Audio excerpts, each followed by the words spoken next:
Hi, ഞാൻ പാർവതിയാണ്. എൻ്റെ വീട് ഇടുക്കിയിലാണ്. എൻ്റെ പപ്പ വെസ്റ്റ് ബംഗാളിയാണ്, അമ്മ മലയാളി. ഇപ്പോൾ ഇടുക്കിയിലാണ് നിൽക്കുന്നത്. ഞാനിവിടെ ഒരു ജോലിക്കാണ് വന്നത്, ആലുവയിൽ. അതൊക്കെ വിട്ട് ഞാനിപ്പോൾ ഒരു ചെറിയതായിട്ടൊരു ബജ്ജിക്കട നടത്തുവാണ്. ഇവിടെ ചേർത്തല അശ്വതി പമ്പിൻ്റെ ഓപ്പോസിറ്റാണ് നടത്തുന്നത്. തോട്ട് സ്റ്റാർട്ടിങ് എന്ന് പറയുമ്പോഴത്തേക്ക് ഞാൻ പഠിച്ചുകൊണ്ടിരുന്ന ടൈമിൽ എനിക്ക് ഈ കുക്കിംഗ് ഭയങ്കര ഇഷ്ടമാണ്, ഫുഡൊക്കെ ഉണ്ടാക്കുന്നത്. പിന്നെ അതുകൊണ്ട് ഇങ്ങനെ തുടങ്ങാനുള്ള പ്ലാനിങ് ആഗ്രഹം ഉണ്ടായിരുന്നു. പിന്നെ വീട്ടിൽ അങ്ങനെ പഠിത്തം കാര്യങ്ങളായതുകൊണ്ട് അച്ഛനും അമ്മ സമ്മതിക്കത്തില്ല. പിന്നെ ഒരുവിധമൊക്കെ ആയപ്പോഴത്തേക്ക് ഹോട്ടലായിട്ട് എന്തായാലും ഇപ്പോൾ തുടങ്ങാൻ പറ്റത്തില്ല, ഒരുപാട് പൈസ വേണം.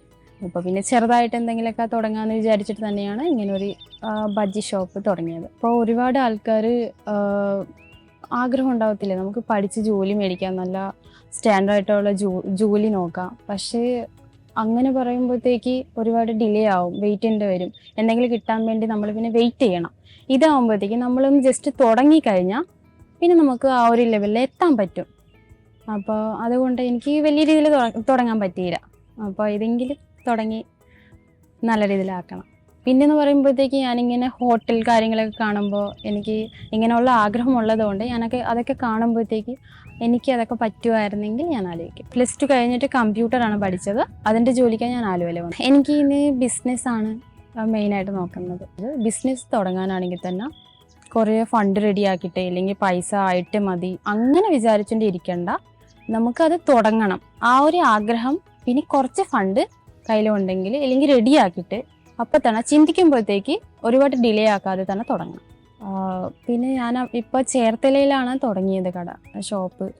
അവിടെ തുടങ്ങാനുള്ള കാര്യം എന്താണെന്ന് വെച്ചാൽ അവിടുത്തെ ആൾക്കാർ ഭയങ്കര സപ്പോർട്ടാണ്. ഞാനതൊക്കെ തുടങ്ങിയപ്പോഴത്തേക്ക് ഞാനവിടെ സെയിലുണ്ടാവോ ഇല്ലേ എന്നൊന്നും ആലോചിച്ചില്ല. പിന്നെ അവിടെ തുടങ്ങാനുള്ള പ്ലാനിങ് എനിക്കും ഉണ്ടായിരുന്നു. ഞാൻ ആ സ്പേസ് കാണുമ്പോഴത്തേക്ക് ഹൈവേയിൽ അപ്പോൾ സൈഡിൽ സ്പേസും ഉണ്ടല്ലോ, അതുകൊണ്ടാണ് തുടങ്ങിയത്. ഇപ്പോൾ കുഴപ്പമില്ല, അവർക്ക് ഭയങ്കര സപ്പോർട്ടൊക്കെയാണ്. പിന്നെ ഞാനിത് തുടങ്ങിയപ്പോഴത്തേക്ക് എൻ്റെ അച്ഛനും എൻ്റെ അമ്മയും അവരറിഞ്ഞില്ലായിരുന്നു. ഞാനിവിടെ ജോലിക്കാണ് വന്നതെന്നല്ലേ ഞാൻ അവരുടെ അടുത്ത് പറഞ്ഞത്.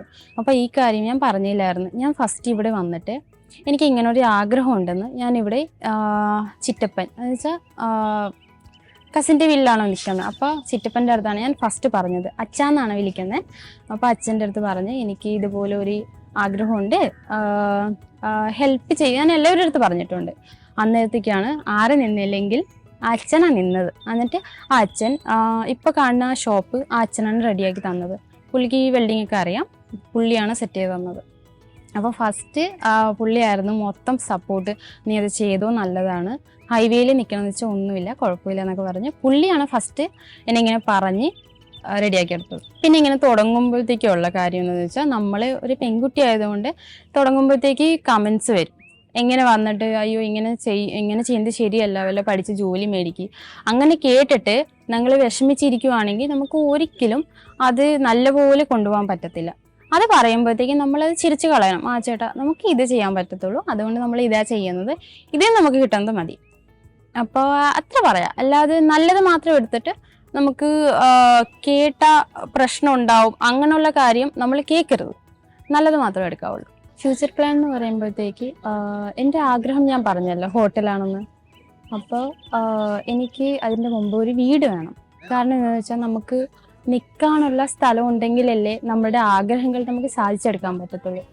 അപ്പോൾ ആവശ്യമാണ്, ഇപ്പോൾ ഒരു വീടാണ് ആവശ്യം. അപ്പോൾ ഇതിൽ നിന്ന് കിട്ടണത് ഞാൻ കുറച്ച് മാറ്റി വെച്ച്, ഹോട്ടലിനെ കുറച്ച് മാറ്റി വെച്ച്, വീട്ടിനുള്ളത് കുറച്ച് മാറ്റി വെച്ച് സേവ് ആക്കുവാണ് ഇതൊക്കെ ചെയ്യാൻ വേണ്ടി. അപ്പോൾ ഇതൊക്കെ എനിക്ക് പെട്ടെന്ന് ചെയ്യാൻ പറ്റണം.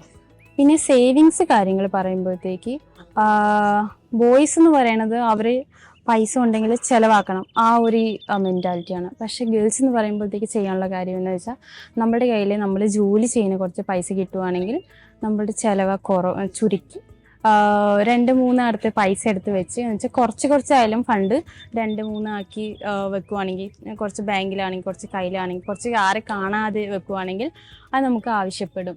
അപ്പോൾ അങ്ങനെ സേവ് ചെയ്യാൻ പറ്റുമെങ്കിൽ അത് ചെയ്യുന്നതായിരിക്കും ബെറ്റർ. അച്ഛനമ്മ ഇപ്പോൾ നല്ല സപ്പോർട്ടാണ്. അതിന് കാരണം എന്ന് വെച്ചാൽ ഞാൻ പറയാതാണല്ലോ തുടങ്ങിയത്.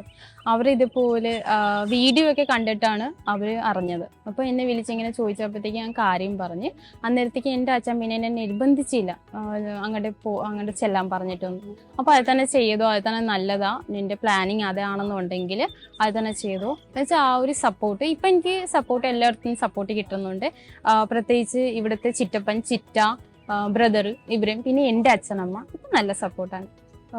പിന്നെ ചില പെൺകുട്ടികൾ ഇങ്ങനെ വന്നിട്ട് എൻ്റെ അടുത്ത് ചോദിക്കാറൊക്കെ ഉണ്ട്, ചേച്ചി ഇത് എങ്ങനെയാണ് കാര്യങ്ങൾ, ഇത് തുടങ്ങണമെങ്കിൽ എന്ത് ചെയ്യണം, ചേച്ചി ഇത് തുടങ്ങിയപ്പോൾ ഇങ്ങനെ ഉണ്ടായിരുന്നു, അല്ലെങ്കിൽ അവർക്കൊന്നും അറിയാൻ പാടില്ല, ഒന്ന് ചേച്ചി പറഞ്ഞു തരുമോ, ആ ഒരു കാര്യങ്ങൾ അവർ ചോദിക്കുമ്പോഴത്തേക്ക് ഞാൻ തുടങ്ങിയ കാര്യങ്ങൾ, എനിക്ക് അറിയാനുള്ള കാര്യങ്ങൾ ഞാനെല്ലാം പറയാറുണ്ട്.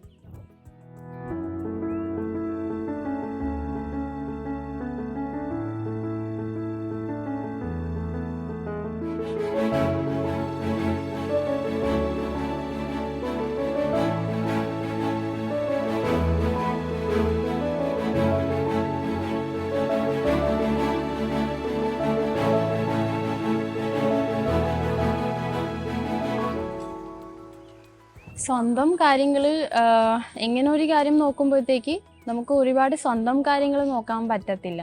എന്നാലും നമുക്ക് സമയം കിട്ടുന്നത് രാവിലെ തൊട്ട് സമയം കിട്ടുമ്പോഴത്തേക്ക് ആ രാവിലെ തൊട്ട് ഒരു ഉച്ച 12 മണി വരെ നമ്മുടെ കാര്യങ്ങൾ നോക്കിയിട്ട് പിന്നെ കടയിലുള്ള കാര്യങ്ങളാണ് നോക്കുന്നത്. അപ്പോൾ പിന്നെ സമയം കിട്ടും നൈറ്റ് ഒരു 10 മണിയൊക്കെ കഴിയുമ്പോഴത്തേക്ക്. പിന്നെ കട ഞാൻ ഒരു 3 മണി ഒരു കൂട്ടുകാരത്തിയുണ്ട്, അവൾ വന്നിട്ട് 3 മണിയാകുമ്പോൾ തുറക്കും. പിന്നെ ഞാൻ വരും, പിന്നെ ചേട്ടനുണ്ട് ഹെൽപ്പ് ചെയ്യാനായിട്ട്, അവളും ഉണ്ടാവും ഹെൽപ്പ് ചെയ്യാൻ. അപ്പോൾ അതുപോലെ ഇവിടെ വന്നിട്ട് കടയിൽ വന്നിട്ടാണ് എല്ലാ ഫുഡ് ഉണ്ടാക്കുന്നത്. ഫുഡൊക്കെ അവിടെ നിന്നാണ് വീട്ടിൽ നിന്ന് റെഡിയായി കൊണ്ടുവന്നിട്ട് ഇവിടെ ഉണ്ടാക്കുന്നത്. അത് കഴിഞ്ഞ് കട അടക്കണത് 9 മണിക്കാണ്. എനിക്ക് പുറത്തൊക്കെ പോകണം എന്നുള്ള ആഗ്രഹം എല്ലാവർക്കും കാണുമല്ലോ, അതുപോലെ എനിക്കും ഉണ്ട്. പക്ഷെ ഇതൊക്കെ ചെയ്ത് കഴിഞ്ഞിട്ട് എനിക്ക് ഫ്രീ ആയിട്ട് കുറച്ച് സമയം കിട്ടുവാണെങ്കിൽ, പൈസയുടെ ബുദ്ധിമുട്ട് മാറുവാണെങ്കിൽ ഞാൻ ഉറപ്പായിട്ട് എവിടെയെങ്കിലുമൊക്കെ പുറത്ത് പോയി ഇറങ്ങിയിട്ട് വരണം. അതൊരു ആഗ്രഹമാണ്. ഞാനിത് തുടങ്ങിയപ്പോഴത്തേക്ക് എനിക്ക് ഇതുപോലെ ക്യാഷ് കാര്യങ്ങൾ ഒരുപാടൊന്നും ഇല്ലായിരുന്നു. അല്ലെങ്കിലും ഞാൻ ഫസ്റ്റ് ജോലിക്കല്ലേ വന്നത് ആലുവയിൽ. അപ്പോൾ അവിടെ നിന്ന് എനിക്ക് സാലറി കിട്ടുമ്പോഴത്തേക്ക് ഞാൻ അവിടെ നിന്ന് കുറച്ചൊക്കെ മാറ്റി വെക്കുമായിരുന്നു. അപ്പോൾ അത് കൊണ്ടുപോയി ചിറ്റപ്പൻ്റെ കയ്യിൽ കൊടുത്തു. പുള്ളി പിന്നെ അതൊക്കെ റെഡിയാക്കി തന്നു. അപ്പോൾ ആ പൈസ ഞാൻ മാറ്റി വെച്ചത് കൊണ്ടാണ് എനിക്ക് ഇങ്ങനെയുള്ള കാര്യത്തിൽ എടുക്കാൻ പറ്റിയത്. വേറെ ഹെൽപ്പിങ് കാര്യങ്ങളൊന്നും എങ്ങനെ ഒരു ദിവസം നൈറ്റ് അന്നേരത്തേക്ക് എൻ്റെ കൂട്ടുകാരത്തി ഇല്ലായിരുന്നു. എന്ന് വെച്ചാൽ അന്നേരത്തേക്ക് അവളെ ഇല്ലായിരുന്നു. ഞാൻ ഫസ്റ്റായിട്ട് ഒറ്റയ്ക്കല്ലേ നടത്തിക്കൊണ്ട് ഇരിക്കുമായിരുന്നേ. അന്നേരത്തേക്ക് ഇതുപോലെ 2 ചേട്ടന്മാർ വന്നിട്ട് അവർ ചായയും കുടിച്ച് ഫുഡും കഴിച്ച് പോകാൻ നേരത്ത് ഇങ്ങനെ നമ്മൾ ഒരു സൈഡിൽ നിൽക്കുമല്ലോ, അവരിങ്ങനെ അടുത്തടുത്ത് വന്നിട്ട് സംസാരിക്കാൻ ഒക്കെ നോക്കുമ്പോഴത്തേക്ക് ഫസ്റ്റൊക്കെ എനിക്ക് സംസാരിക്കണല്ലേ എന്ന് വിചാരിച്ചിട്ട് നമ്മളെ നീങ്ങിയാലും അവർ പിന്നെ നീങ്ങി വരുമ്പോഴത്തേക്ക് ബുദ്ധിമുട്ടാണ്. അവിടെ ഉണ്ടായ കത്തിയെടുത്തോ കാണിച്ചപ്പോൾ അവർ ഓടി. അപ്പോൾ നമ്മൾ പേടിച്ച് കഴിഞ്ഞാൽ നമ്മളെ പേടിപ്പിക്കാൻ നോക്കും. പേടിക്കാതെ ഇരുന്നാൽ കുഴപ്പമില്ല. ഭാവിയിൽ ഞാൻ ഹോട്ടൽ തുടങ്ങുവാണെങ്കിൽ തന്നെ അവിടെ ജോലിക്ക് എടുക്കണത് പെൺകുട്ടികൾക്ക് മാത്രമാണ്, ഗേൾസ്. കാരണം ഞാൻ തുടങ്ങിയപ്പോഴത്തേക്ക് ബുദ്ധിമുട്ടൊക്കെ ഉണ്ടായിരുന്നല്ലോ. അപ്പോൾ ഇതേപോലെ ബുദ്ധിമുട്ടുള്ള പെൺപിള്ളേർ കാണും. എന്നുവെച്ചാൽ ഓപ്പണായിട്ട് പറയാനും പറ്റത്തില്ല. നമുക്ക് ആഗ്രഹം ഉണ്ടാവും. നമ്മൾ വലിയ ആഗ്രഹം വെച്ചിട്ട് ചെറിയ ബഡ്ജറ്റ് വെച്ചിട്ട് ഇരുന്നിട്ട് കാര്യമില്ല. അങ്ങനെ ആഗ്രഹിച്ചിട്ട് കുറേ പേരിങ്ങനെ വീട്ടിലിരിക്കത്തില്ല. അപ്പോൾ അതുപോലെ പെണ്ണുങ്ങൾ ഞാൻ ഹോട്ടൽ തുടങ്ങുവാണെങ്കിൽ ഞാൻ അവർക്ക് ജോലി കൊടുക്കും, ഉറപ്പായിട്ട് കൊടുക്കും. വെസ്റ്റ് ബംഗാളിലുള്ള കുട്ടികൾ പറയുമ്പോഴത്തേക്ക് അവരെ ഇതുപോലെ പഠിച്ചു കഴിഞ്ഞിട്ട് അവർ കല്യാണം കഴിച്ച് പിന്നെ വേറെ വീട്ടിൽ പോയി വീട്ടു ജോലി കാര്യങ്ങൾ അത്രയൊക്കെ ഉള്ളൂ. പിന്നെ ചിലവരേ ഉള്ളൂ ഇതുപോലെ ജോലിക്കൊക്കെ പോണതൊക്കെ. പിന്നെ ജോലിക്ക് പോകുമ്പോൾ അവിടുത്തെ ആൾക്കാരെ ഒന്നും സപ്പോർട്ടല്ല. അതുകൊണ്ട് ഞാനവിടെ കുറച്ചാൾ നിന്നോളൂ. അപ്പോൾ കണ്ട കാര്യം മാത്രമേ എനിക്ക് പറയാൻ പറ്റത്തുള്ളൂ. പിന്നെ എനിക്കറിയില്ല ഇവിടുത്തെ എന്ന് പറയുമ്പോഴത്തേക്ക് ഇവിടെ പഠിച്ച ഉടനെ തന്നെ പെൺപിള്ളേർ ജോലിക്ക് പോകണം. പിന്നെ ചിലവർ മാത്രമാണ് ഈ വീട്ടിലിരിക്കുന്നത്. എനിക്ക് ഡിഗ്രി ഉണ്ട്, സർട്ടിഫിക്കറ്റ് ഉണ്ട്, കാര്യമുണ്ടെന്ന് പറഞ്ഞ് വീട്ടിലിരുന്നിട്ട് കാര്യമില്ല. ജോലി എടുത്താൽ നല്ലതായിരിക്കും. അവിടുത്തെ ലൈഫ് സ്റ്റൈൽ ഇവിടുത്തെ ലൈഫ് സ്റ്റൈൽ വേറെയാണ്.